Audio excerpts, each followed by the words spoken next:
alesi wawo ndi subosubola le dodonu la nye esi subh wawo ple rakat alo modedeto eve subosubola via egome ple azan yoyo nenye be subosubola ava eme na fufufo la enye jizizi be wayo amhau ple azan Allahu akbar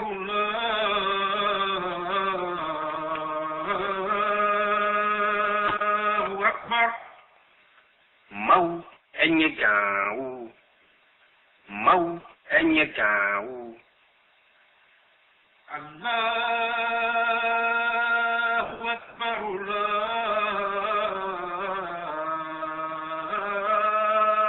Allahu akbar mau enye gawu Ashhadu an la ilaha illallah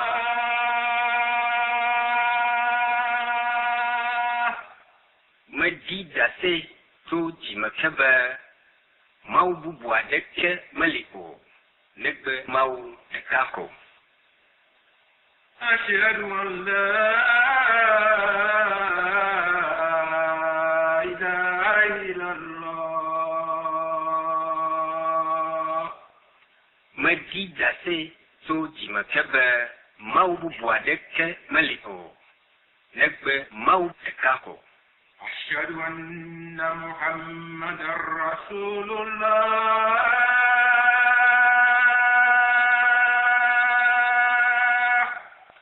majidase to jimakaba Muhammad nya mau fa amadodo أشهد أن محمدا رسول الله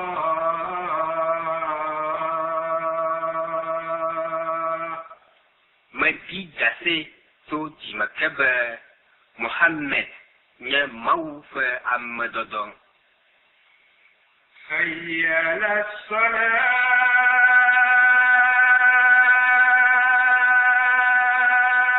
الصلاة mi va bedododa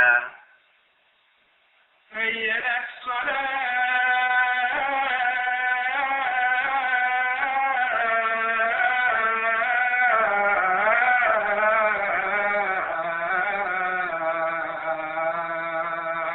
الصلاة mi va bedododa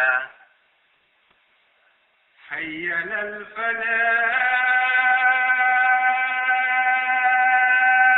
الفلاح mi va khokhabo حي على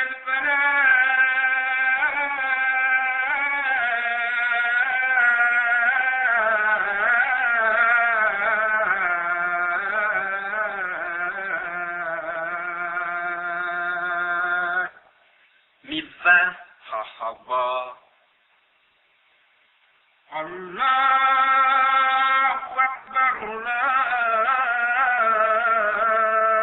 الله أكبر mau enye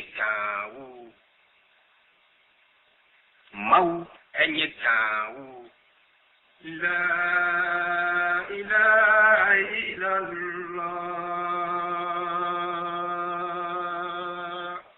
mau bubu adeke maliko negbe mau tekako eye hasiwaz subosubola gome la wa klan fufofo la kple ikona hafi ngono la imam la na de egome rakat banto modede to banto le esia wowo yome aliala subola le titre tro mode maka paji le dokui bobo blibome aglo le ekwetime be metibe mawo ndima subosubola niya akɔ eƒe asi vewo yi dzi va se ɖe eƒe tagbɔ eye wòagblɔ be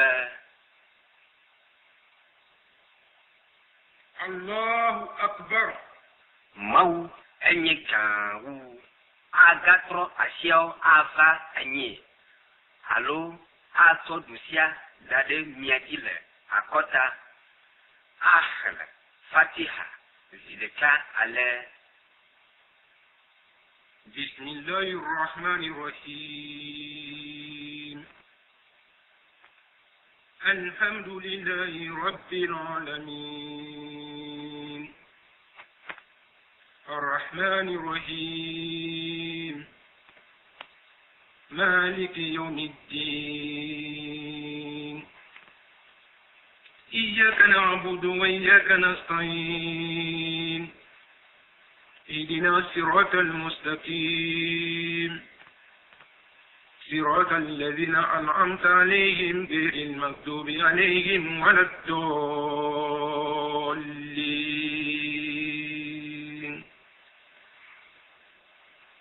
Le mau domonyoto ple nudlanui kola fankome. Kafu na mau kheu kata pe apeto. Domonyoto nudlanui kola. Wenyefia le vondrobe nkekelaji. Wo subom miele. Wo khona mobia miele. Domide mozote tolaji. Amesio nenyoto manala pe moji. Menye amasio muti ne do tomajuido allo amasio bula pomoko na gasle le defia allo pupui soyade zideka ale. Bismillahir Rahmanir Rahim. إذا جاء نصر الله والفتح ورأيت الناس يدخلون في دين الله أفواجا فسبح بحمد ربك واستغفره إنه كان توابا. لما دومنيوتو بلا نوبلانوي كولا بنكوم اسيما ماو فا بكودن افا بلتشيدودولا اي نكو امو غد ماو فا خصما لا اغوسوسوملا اكما ji kafu hao na wo akweto eye na bia totoke eya nye totokela le khakhlatia mbela na demoto ruku ato asiao de kulunu aglobe Allahu Akbar mau enye kawu na gaglole esia yoma zi etombe. سبحان ربي العظيم سبحان ربي العظيم سبحان ربي العظيم. Nti kokwe na nyamau ga na fo a chitra a globe. سمع الله لمن حمده ربنا لك الحمد. Mau doto amasi kafu nyepa mau towenye kafu na zekolo Achiomu ani aglobe Allahu Akbar na gaglole esia yoma zi etombe. Subhana Rabbiyal A'la Subhana Rabbiyal A'la Subhana Rabbiyal A'la. Nuti kokwe na nyamau le tifovi na fo no ani aglobe Allahu Akbar mau enye gawu na gaglole esia yoma zi etombe. Rabbi firli nye apoto to nye nouveau kem na gachiomu ani zi evelia aglobe Allahu Akbar mau enye kawu na gaglole esia yoma zi etombe. Subhana Rabbiyal A'la Subhana Rabbiyal A'la Subhana Rabbiyal A'la. Nuti kokwe na nye mau le tifovi na fo a titre aglobe Allahu Akbar mau enye kawu kele afisiala ete titre nono velia goma hakat na gahla Fatiha si yoma le defia buyade adre abe ale si ne wɔe le rakat gbãtɔ la me ene. Bismillahir Rahmanir Rahim. Alhamdulillahi Rabbil Alamin. Ar-Rahmanir Rahim. Maliki Yawmiddin.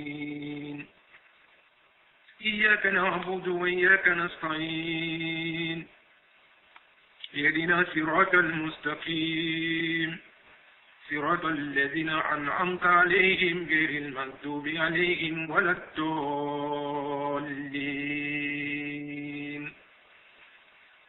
بسم الله الرحمن الرحيم قل هو الله أحد الله الصمد لم يلد ولم يولد ولم يكن له كفوا أحد.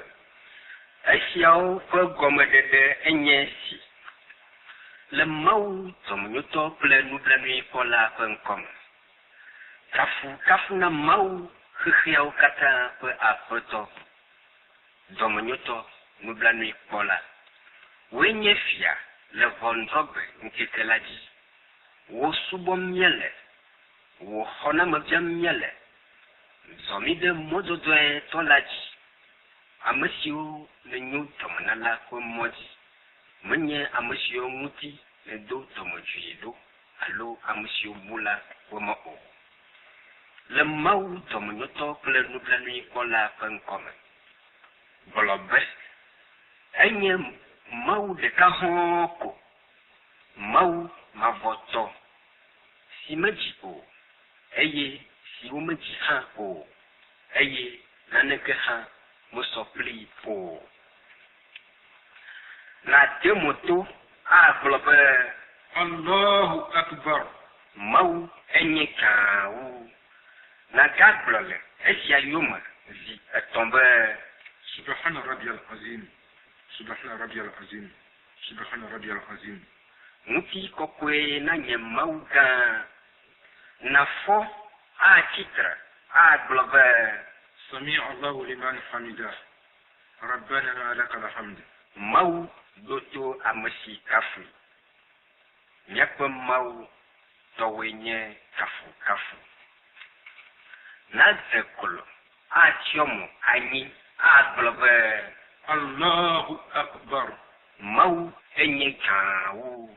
Na gagblɔ le esia yome zi etɔ̃ be Subhana Rabbiyal A'la, Subhana Rabbiyal A'la, Subhana Rabbiyal A'la.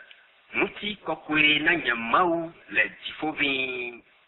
Na fɔnɔ anyi agblɔ be Allahu Akbar. Mawu enye gã wu. Na gagblɔ le esia yome zi etɔ̃ be Rabbik firli, Rabbik firli, Rabbik firli. Nye aƒetɔ tɔ nye nu vɔ̃wo kem. Na gatsyɔ mo anyi zi evelia agblɔ be Allahu Akbar. Mawu enye gã wu. Na gagblɔ le esia yome zi etɔ̃ be Subhana Rabbiyal A'la, Subhana Rabbiyal A'la, Subhana Rabbiyal A'la. Ŋuti kɔkɔe na nye Mawu le dziƒo ʋĩi. Na fɔ nɔ anyi agblɔ be Allahu Akbar. Mawu enye gã wu. Na xlẽ nuwuwu ƒe gbedodo la kple xɔse ɖaseɖiɖi la si woyɔ be Tashahud. التحية لله الزكية لله والطيبة الصلوات لله. السلام عليك أيها النبي ورحمة الله وبركاته. السلام علينا وعلى عباد الله الصالحين. أشهد أن لا إله إلا الله وحده لا شريك له وأشهد أن محمدا عبده ورسوله. اللهم صل على محمد وعلى محمد كما صليت على إبراهيم وعلى إبراهيم وبارك على محمد وعلى محمد كما باركت على إبراهيم وعلى إبراهيم في العالمين إنك حميد مجيد. Gbedodo nye Mawu tɔ. Dɔkɔkɔewo, nyakɔkɔewo, kple subɔsubɔ nye Mawu tɔ. Ke xɔxɔ ne nɔ kpli wo si nye Mawu ƒe amedɔdɔ, Mawu ƒe nublanuikpɔkpɔ kple eƒe yayra. Mawu ƒe xɔxɔ ne nɔ kpli mi eye wòanɔ kple Mawu ƒe subɔla nyuiwo katã. Meɖi dase tso dzime ke be kɔkɔetɔ aɖeke meli do vo na Mawu ɖeka hɔ̃ ko o. Si meɖo velia o. Meɖi dase tso dzime ke be Mohammed nye eƒe subɔla kple eƒe amedɔdɔ. O, míaƒe Mawu naɖi wò yayrawo ɖe Mohammed kple eƒe ƒometɔwo dzi. Kpɔ nublanui na Mohammed kple Mohammed ƒe ƒometɔwo. Yra Mohammed kple Mohammed ƒe ƒometɔwo abe ale si le ɖuɖu wò yayrawo ɖe Abraham kple eƒe ƒometɔwo dzi ene. Ekpɔ nublanui na wo eye ne yra wo le dukɔwo katã dome. Tɔwoe nye akpedada kple dziɖuɖu.